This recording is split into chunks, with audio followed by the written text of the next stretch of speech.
Bonsoir.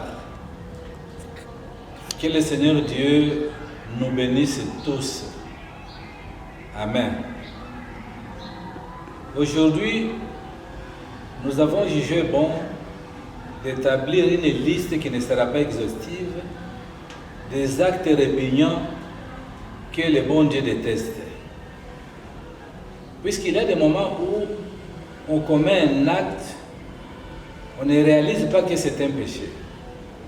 Ainsi, l'Esprit de Dieu nous a guidés d'essayer d'établir une liste des actes que nous commettons le plus souvent, des actes que le bon Dieu répugne, des actes que le Seigneur Jésus-Christ déteste. Nous allons commencer par l'adultère et la fornication. Un homme marié ou une femme mariée qui a des rapports sexuels en dehors du foyer commet l'adultère. Une personne qui n'est pas mariée, homme ou femme, qui a des rapports sexuels commet la fornication. Il faut se marier ou se contenir. Les relations sexuelles sont autorisées seulement dans un couple légalement marié. Parlons un peu de la fornication. Je prends un exemple de deux jeunes gens qui s'aiment, garçon et fille, ils sont majeurs, ils s'aiment, ils ont le projet de se marier. Ne parvenant pas à se contenir, ils commencent à avoir des rapports sexuels. Et puis par la suite, ils concrétisent leurs vœux et ils se marient. Est-ce qu'il y a eu fornication? Non, il n'y a pas de péché. Puisqu'ils ont concrétisé leurs vœux, ils se sont mariés. Dans des cas pareils, il n'y a pas de péché.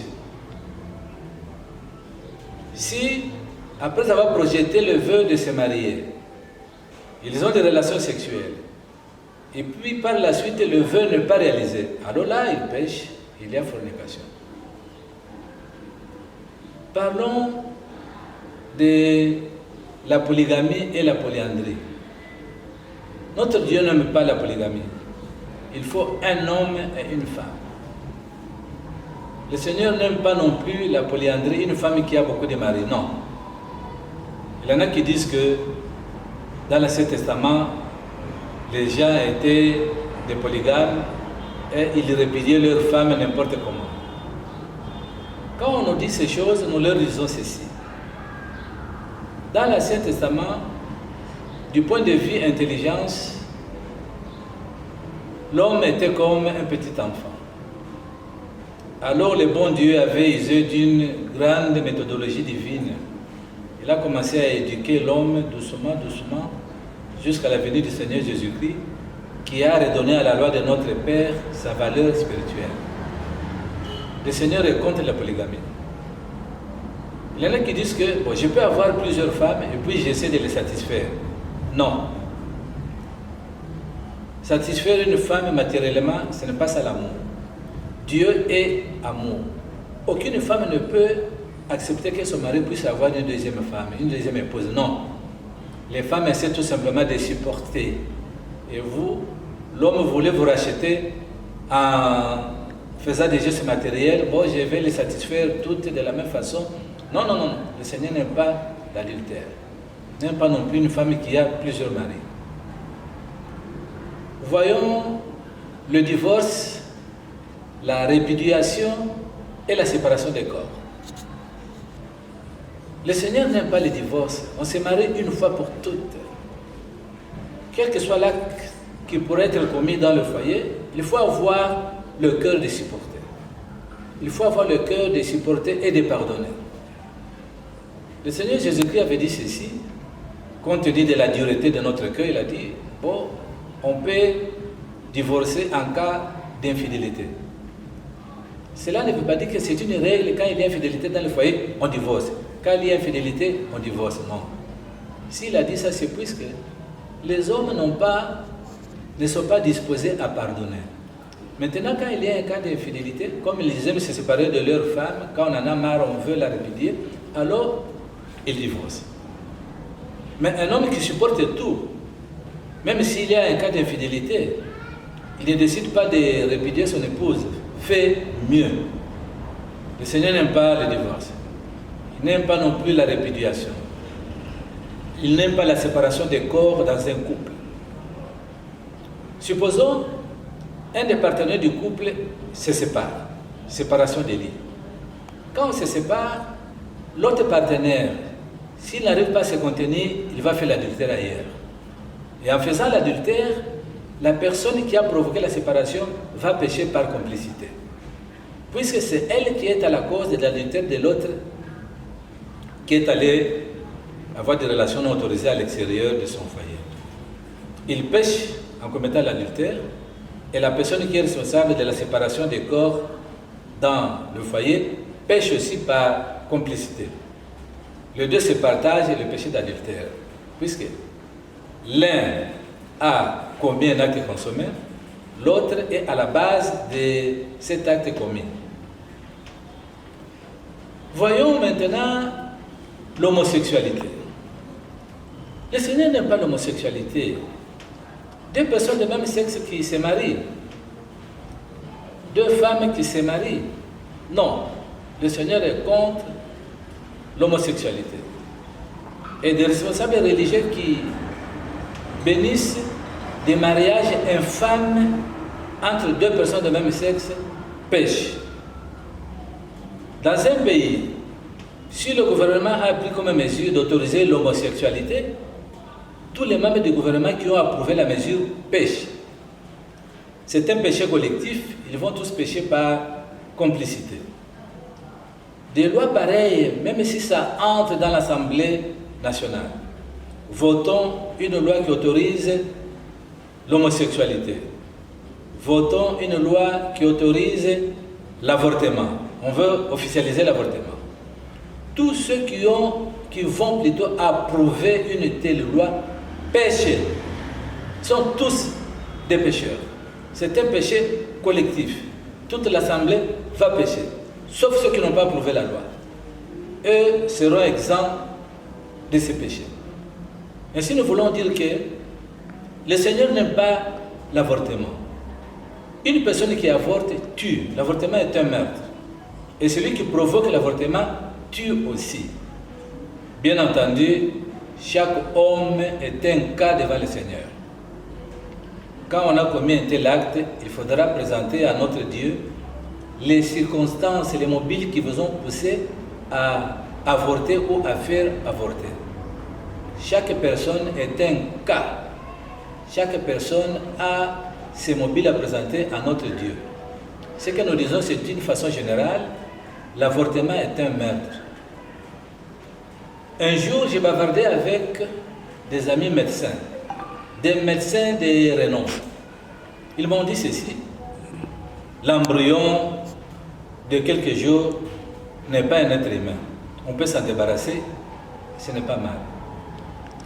Alors moi j'avais rétorqué en disant, est-ce que l'embryon pas de quelques jours, l'embryon de quelques heures a une vie en lui? S'il y a la vie, vous enlevez cette vie en provoquant un avortement de la pédophilie. La pédophilie est un péché. Un responsable religieux qui est pédophile perd le pouvoir sacerdotal en péchant. Il perd aussi sa sainteté et sa purification.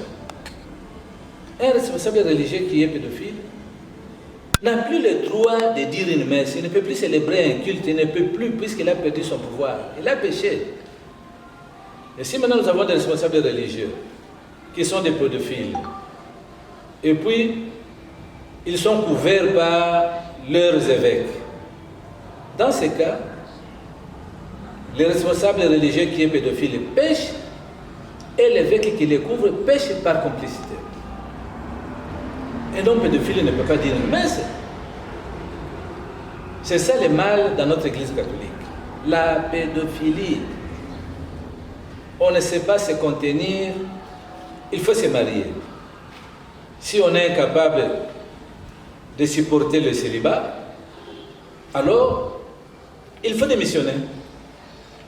Il faut démissionner. Puisque quand vous acceptez d'être prêtre dans notre église catholique, par exemple, c'est-à-dire vous acceptez tout ce qui est recommandé par l'église.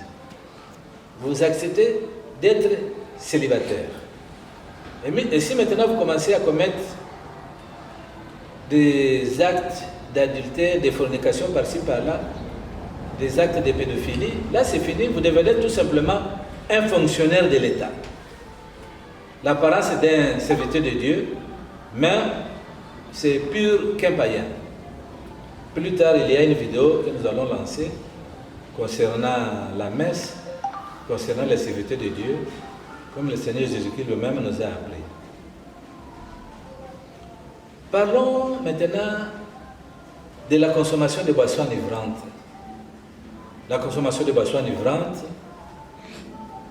la consommation de drogues, du chanvre, de cocaïne, de stupéfiants, c'est un péché. Même la simple consommation de la cigarette. Pourquoi?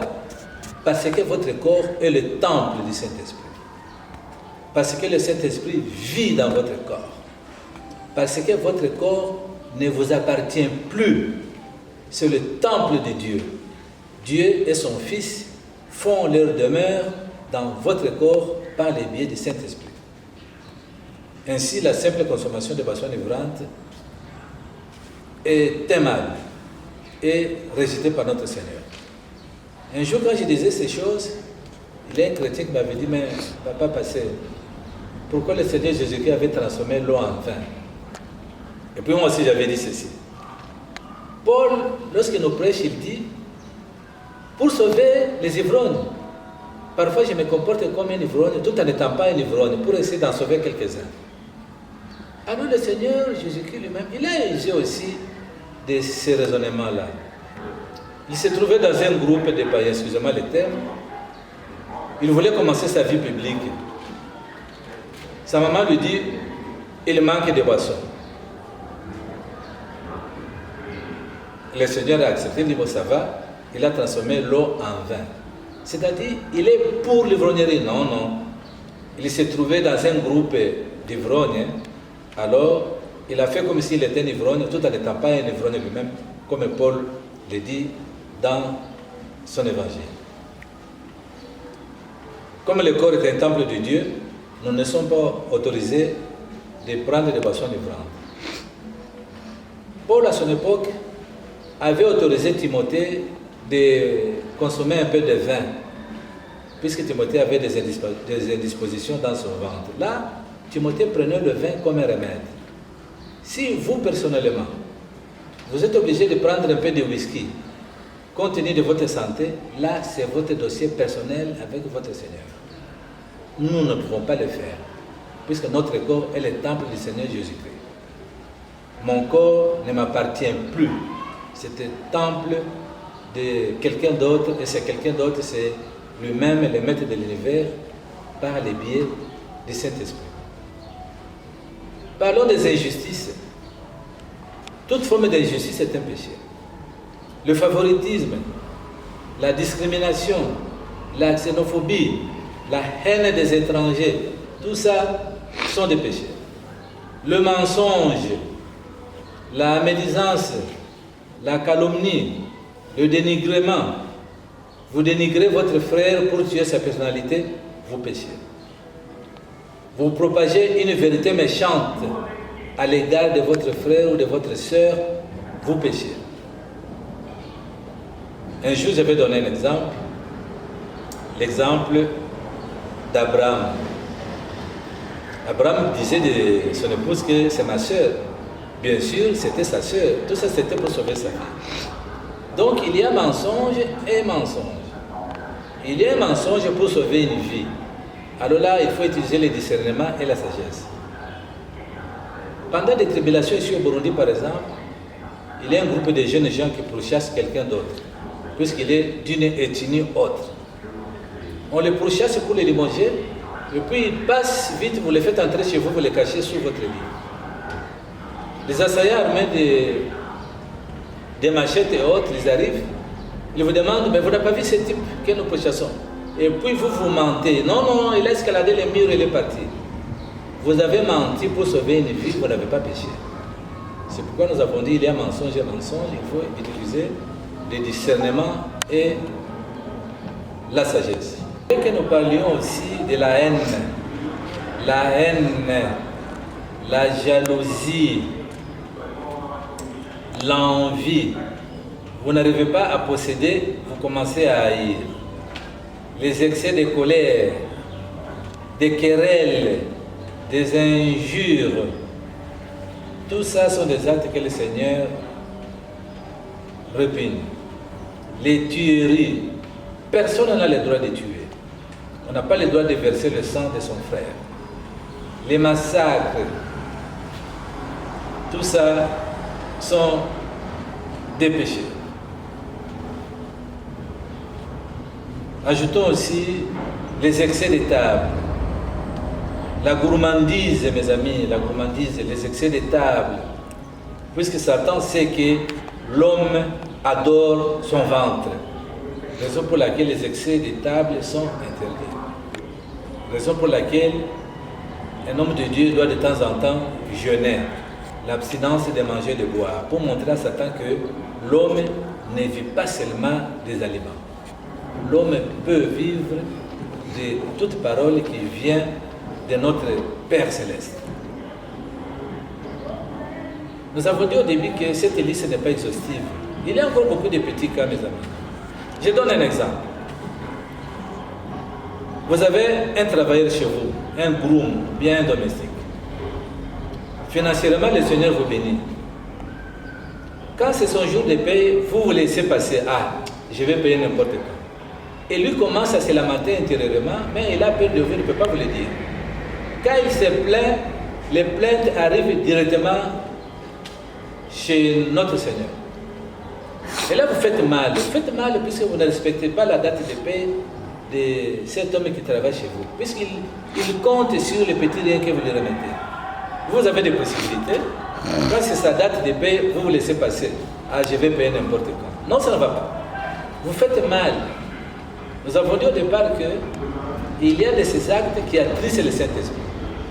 Il y a de ces actes qui diminuent l'éclat du Saint-Esprit.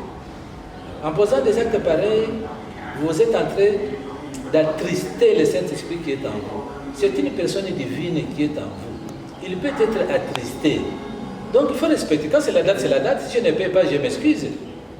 C'est un petit rien devant vous, mais il faut s'excuser. Voilà, je n'ai pas de possibilité actuellement. Je vais vous payer tel jour. Là, ça va, là, il n'y aura pas de plainte. Ça, c'est un exemple seulement que je voulais donner. Puisque nous avons dit que ce n'est pas une liste. On n'a pas dit, mais voilà, il n'y a que ça et ça. Non, non. Il faut avoir le discernement. Nous tous, nous savons distinguer le bien du mal. Il y a de ces actes-là qui ne sont pas acceptés par notre Père. Voilà, mes amis, je voulais qu'on partage ensemble ces actes répugnants que notre Père Céleste rejette. Ce sont des actes que le Fils de Dieu rejette. Voilà, je vous remercie et que le Seigneur nous bénisse tous.